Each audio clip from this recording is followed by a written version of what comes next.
ఈ type of questions competitive ఎగ్జామ్స్లో వస్తే క్విక్గా ఎలా సాల్వ్ చేయాలో తెలుసుకుందాం. ఇక్కడ ఫస్ట్ నెంబరు 6893.5 ఉంది. ఇక్కడ 603.3 0.3019 ఉంది. సో దీన్ని మల్టిప్లికేషన్ చేసుకుంటూ పోతే మనకు కూడా టైం కాస్త అయిపోతుంది. ఇక్కడ మల్టిప్లికేషన్ చేయకుండానే ఆన్సర్ ఎలా ఫైండ్ అవుట్ చేయాలో చూద్దాం. ఇక్కడ ఫస్ట్ నెంబర్ యొక్క డెసిమల్ పాయింట్ 1 డిజిట్ ఆఫ్టర్ ఉంది. డెసిమల్ పాయింట్ తర్వాత మనకు ఓన్లీ 1 డిజిట్ మాత్రమే ఉంది. ఇక్కడ అబ్జర్వ్ చేయండి, డెసిమల్ పాయింట్ తర్వాత ఇక్కడ కూడా 1 డిజిట్ మాత్రమే ఉంది. ఇక్కడ డెసిమల్ పాయింట్ తర్వాత మనకు 4 డిజిట్స్ ఉన్నాయి.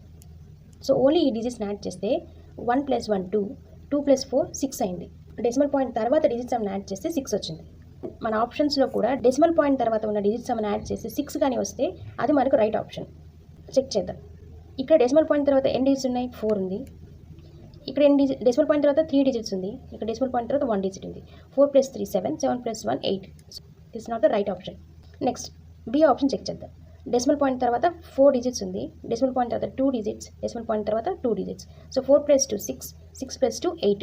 ఇది కూడా 8 వచ్చింది. సో ఇది కూడా మన రైట్ ఆప్షన్ కాదు. So let's check for the third option. Decimal point తర్వాత 3 డిజిట్స్ ఉంది. ఇక్కడ డెసిమల్ పాయింట్ లేదు అసలు.